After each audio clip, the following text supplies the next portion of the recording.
कमरान की असलियत जब किरण के सामने खुलती है तो उसकी दुनिया एक पल में उजड़ जाती है। जिस आदमी को वह सालों से दौलत, रुतबे और झूठी इज्जत के सहारे पहचानती आई थी, आज वही उसे एक बेरहम हैवान दिखाई देता है। किरण के चेहरे से रंग उड़ जाता है। आंखों में घिन और खुद पर शर्म दोनों एक साथ झलकने लगते हैं। बिना एक पल गवाए वह सेहर को फोन लगाती है और टूटती हुई आवाज में कहती है, सेहर, तुम सही कहती थीं। कमरान सिर्फ धोखेबाज नहीं बल्कि बेहद घटिया इंसान है। फोन के उस पार सेहर की आंखें भर आती हैं, लेकिन उसकी आवाज में मजबूती होती है। वह कहती है, अब तुम अकेली नहीं हो किरण, मैं हर कदम पर तुम्हारे साथ खड़ी हूं।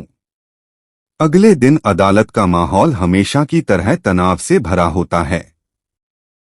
कमरान आराम से अपनी कुर्सी पर बैठा रहता है, चेहरे पर घमंड और आंखों में यकीन कि इस बार भी उसका पैसा उसे बचा लेगा।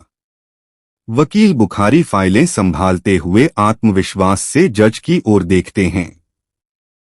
दूसरी तरफ सेहर अपनी वकील बीनिश के साथ खामोशी से खड़ी रहती है।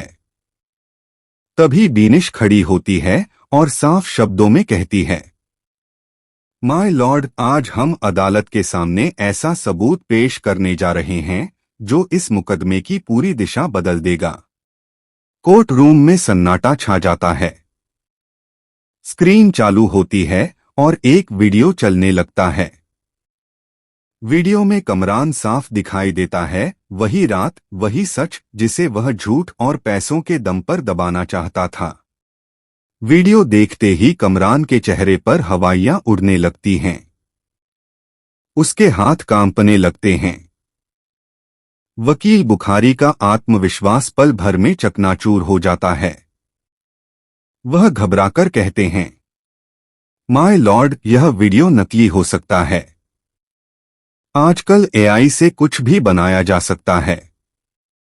बीनिश तुरंत पलटवार करती है, माय लॉर्ड, इसी शक को दूर करने के लिए इस वीडियो की फॉरेंसिक जांच करवाई गई है। जज के इशारे पर रिपोर्ट पेश की जाती है। कोर्ट का एक्सपर्ट खड़ा होकर बताता है, इस वीडियो में किसी भी तरह की एडिटिंग या एआई से छेड़छाड़ के सबूत नहीं मिले हैं। यह पूरी तरह असली है। इतना सुनते ही अदालत में हलचल मच जाती है। कमरान की आंखों में अब सिर्फ डर दिखाई देता है। जज हथौड़ा बजाते हुए सख्त लहजे में कहते हैं, कमरान, तुम पर लगे सभी आरोप साबित हो चुके हैं। अदालत तुम्हें मौत की सजा सुनाती है। फैसला सुनते ही कमरान बेकाबू हो जाता है। वह भागने की कोशिश करता है, लेकिन तभी पीछे से एसपी जोहेब आकर एक झटके में उसे हथकड़ी पहना देते हैं। अब तुम्हारी दौलत तुम्हें नहीं बचा पाएगी, जोहेब कड़क आवाज में कहते हैं। पुलिस कमरान को पकड़कर ले जाती है। साथ ही इंस्पेक्टर शफीकत को भी गिरफ्तार किया जाता है, जिसकी नजरें शर्म से झुकी हुई होती हैं। जज आगे फैसला सुनाते हैं। वकील बुखारी, सच को झूठ और झूठ को सच साबित करने की कोशिश के जुर्म में आपको 10 साल के लिए वकालत से निलंबित किया जाता है। बुखारी कुछ कह नहीं पाते, बस खामोशी से फर्श को देखते रह जाते हैं। अदालत के बाहर किरण सेहर के पास आती है। उसकी आंखों से आंसू बह रहे होते हैं। सेहर, मुझे माफ कर दो, मैं सच को समझ नहीं पाई, वह कहती है। सेहर उसका हाथ थाम लेती है और सुकून भरी आवाज में कहती है, माफी की जरूरत नहीं है किरण। तुमने अपने शौहर के खिलाफ सच का साथ दिया, यही मेरे लिए सबसे बड़ी बात है। जेल में कमरान अकेला बैठा दीवारों से सिर टकरा रहा होता है। तभी किरण वहां आती है। कमरान उम्मीद भरी निगाहों से देखता है।